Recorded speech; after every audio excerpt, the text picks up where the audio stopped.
Hello and welcome! Today, we're diving into a classic, golden baked cauliflower. This is a step-by-step guide to get it just right. We're making a really simple traditional baked cauliflower.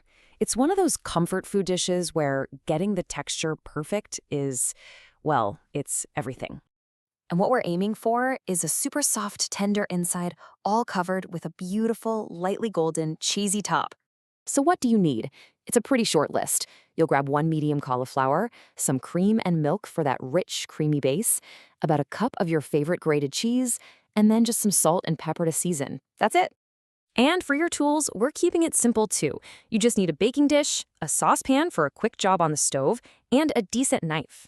All right, before we start cutting anything, let's talk about the #1 mistake people make with this dish. You get that firm, kind of crunchy, undercooked center. We're gonna make sure that does not happen today. And it all starts right here with step 1, how you prepare the cauliflower. First things first, you're gonna wanna cut that head of cauliflower into even-sized florets.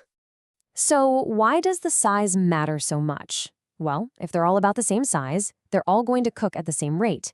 It's the key to avoiding those random hard bites. Now for the most important part of this whole process.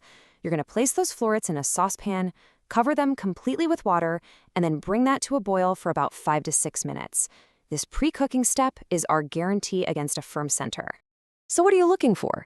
You want them to be just a little bit tender when you poke one with a fork. You don't want them soft or mushy because remember, they'll finish cooking in the oven. As soon as they hit that slightly tender stage, get them into a colander and drain them really, really well. You want to get all of that water out. Okay, our cauliflower is ready to go. So on to step 2, creating that delicious cream base. And here's where we tackle the second common mistake, a watery final dish. We already helped by draining the cauliflower well, but this next part is just as crucial. So in your saucepan, go ahead and combine the cream, the milk, and your salt and pepper. We're just going to gently warm all of this together. The key here is low heat. Just keep it on low until you see a little bit of light steam coming off the surface. Whatever you do, don't let it boil because that can make the sauce separate. Perfect, all our parts are ready, which means it's time for the final step before it hits the oven. Let's assemble and bake. This part is nice and easy. First, put your well-drained cauliflower into the baking dish. Next, pour that warm, creamy mixture all over the top. Try to get it nice and even. And finally, sprinkle that grated cheese all over, making sure to cover everything. All right, your oven should be preheated to 180 degrees Celsius. That's 350 Fahrenheit. Go ahead and pop that dish right in. Now, let's watch what happens inside. After about 10 minutes, you'll see the cheese is all melted.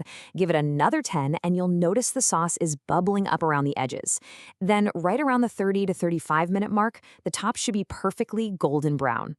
And once that time is up, we'll pull it out of the oven for the most satisfying part, the final check, to make sure it's absolutely perfect.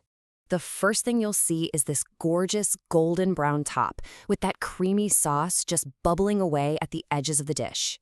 And now for the moment of truth. When you press a fork into the center, it should sink right in. The cauliflower is soft and the sauce has thickened up and set beautifully. This is exactly what you want. So, now that you've seen the whole process, what do you think? What was the single most important step to getting that perfectly soft, golden baked cauliflower?